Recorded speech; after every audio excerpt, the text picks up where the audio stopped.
안녕하세요 여러분, 어플라이의 유현실입니다. 이번 에피소드에서는 외국계 기업과 면접을 볼 때 반드시 나오는 바로 behavioral question을 준비하는 방법에 대해서 얘기를 해보도록 할게요. 외국계 기업과 면접을 많이 보신 분들 같은 경우에는 이런 면접 질문의 종류가 한 크게 세 가지로 분류된다는 것을 아마 느끼셨을 거예요. 우선 가장 처음으로는 general question, 그 다음에 technical question, 그 다음에 이 behavioral question이죠. 제너럴 퀘스천 같은 경우에는 사실 업계라든지 회사, 포지션에 관계없이 보편적으로 할 수 있는 그런 일반적인 질문들을 많이 얘기를 해요. 그래서 자기소개라든지 아니면은 강점이나 단점에 대해서 얘기를 한다든지 아니면은 이력서를 보면서 특정한 educational background 아니면은 professional background에 대해서 사실 체크를 한다든지 이런 것들에 대한 질문이 바로 이 일반적인 제너럴 퀘스천의 종류죠. 그 다음에가 바로 테크니컬 퀘스천인데요. 이 테크니컬 퀘스천 같은 경우에는 주로 HR과의 면접보다는 주로 이제 내가 앞으로 같이 일하게 될 상사나 그 상사의 상사 이런 분들하고 인터뷰를 볼 때 많이 이제 나오게 될 거예요. 내가 이런 특정 분야에 필요한 지식과 스킬을 정말 가지고 있는지 요거를 보려고 하는 질문들이죠.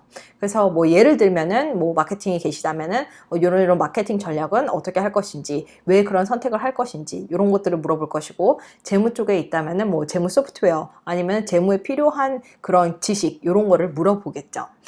사실 이 테크니컬 퀘스천 같은 경우는 굉장히 straightforward해요. 그냥 내가 이 지식이나 스킬을 가지고 있는지를 알고 싶어 하는 거기 때문에 우리가 시험을 준비하듯이 그것들을 정말 잘 준비를 하면 얘기를 하는 거나 아니면은 어떤 문제를 푸는데 특별하게 힘들이지 않고서 이제 하실 수 있을 거예요.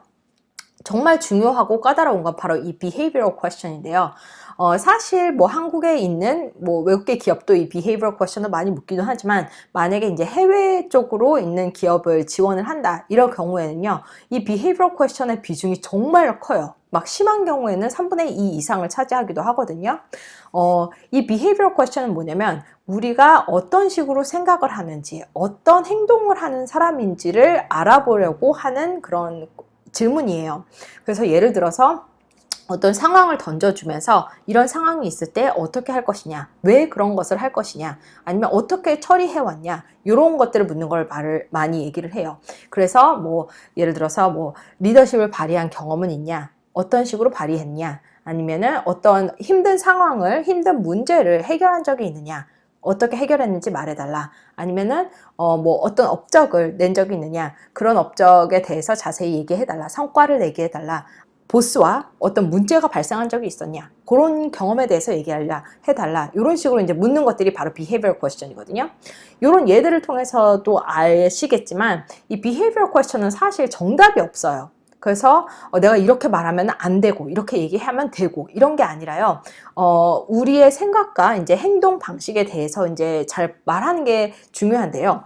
정답은 없어도 효율적으로 말하는 방식은 있어요. 이 behavioral question이 나오면 이 포맷을 따라주시기 바랄게요. 우선 처음에는 문제에 대해서 얘기를 하고요. 그 다음에 내가 어떻게 해결했는지, 그리고 그를 통해서 뭘 배웠는지, 이런 포맷으로 얘기를 하게 되는 거예요. 이런 방식으로 얘기를 하게 되면 내가 어떤 생각을 갖고 어떤 행동을 하는 사람인지 여기에 대해서 보여줄 수 있을 뿐만이 아니라 내가 어떻게 성장할 수 있는 사람인지를 보여줄 수 있게 돼요. 왜냐면은 내가 어떤 것을 배워왔고 앞으로는 이렇게 하겠다라는 것도 포함이 돼 있으니까요. 예를 들어서 제가 글로벌 HR 포지션에 지원을 했는데 그 인터뷰어가 어려운 일을 해결한 경험에 대해서 얘기해달라, 이런 식으로 물어봤다고 가정을 해볼게요. 저는 이런 회사에서 일을 하면서 가장 어려웠던 점이 바로 10개국 이상의 다양한 벤더들과 함께 일하는 것이었습니다. 한 번은 일본에 있는 보험회사 쪽에서 모든 서류를 디지털화할 수 없다면서 계속 종이 문서를 요구하더라고요. 당시 저희는 아시아 퍼시픽 지역에 있는 모든 서류를 시스템을 통해서 처리하는 것을 목표로 하고 있었기 때문에 저희는 이런 요구에 응할 수가 없었어요. 그래서 저는 다른 미국계 기업을 서포트하고 있는 일본계 보험회사들을 서치를 했고요. 그분들은 어떻게 이 문제를 해결했는지, 어떻게 이 문제들을 지금 딜링하고 있는지 여기에 대해서 구체적으로 조사를 했고, 법적인 것들도 함께 조사를 하기 시작했어요. 그리고 난 다음에 저희 일본 벤더에게 ABC 옵션을 제시했죠. 제가 이런 경험을 통해서 배운 가장 큰 거는 사실 현지에 계신 많은 에이전시들이 법적인 것을 이유로 어떤 프로세스를 고수하려고 하지만 사실 그 법적인 이유보다도 이제까지 관행이 돼버린 그런 이유 때문에 이런 것들을 고수하는 분들이 많다는 거였어요. 그래서 가장 처음으로 이제 확인을 해야 될 것은 우리가 앞으로 함께 일할 벤더들이 얼마나 많은 다국적의 클라이언트를 가지고 있는지, 그리고 얼마나 유연한 자세를 취하고 있는 에이전시인지 이런 걸 확인할 필요가 있다고 생각을 하게 됐고요. 만약에 지금 같이 일하고 있는 회사가 이미 있다면은 이 경우에는 어떻게 다양한 케이스 스터디를 사용을 해서 이분들과 함께 개선을 해 나갈 것인지 이런 부분이 굉장히 중요하다고 생각을 했습니다. 이렇게 얘기하는 거죠. 이렇게 얘기를 하면 내가 얼마나 문제 해결 능력을 가지고 있는 사람인지, 어떻게 분석적인 사고를 가지고 있는 사람인지, 그 다음에 개선하려는 마인드셋을 가지고 있는지에 대해서 얘기할 필요가 없어요. 왜냐면 제 스토리를 통해서 내가 그런 사람이라는 게 전달됐기 때문이죠. 많은 분들 같은 경우에는 여기서 잘못하시는 게 이렇게 가장 어려웠던 경험에 대해서 얘기를 해주세요. 이러면은 정말 어려웠던 일을 얘기를 해요.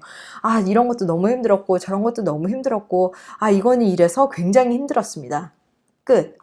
이렇게 얘기를 하면 사실 상대에게 줄 수 있는 가치가 아무것도 없잖아요. 아, 이 사람은 힘든 것을 해결하지 못하는 사람이구나 라는 생각밖에 줄 수가 없으니까 우선은 큰 그림으로 봤을 때 어떤 문제에 당면했는지, 그리고 어떻게 해결했는지, 그걸 통해 어떤 것을 배울 수 있었는지 그 인사이트를 얘기해 주는 게 가장 중요해요. 해외 기업과 외국계 기업과 이제 면접에 관한 모든 전략, 그리고 연봉 협상을 하는 방법에 대해서 제가 앞으로 강의를 런칭을 할 거예요.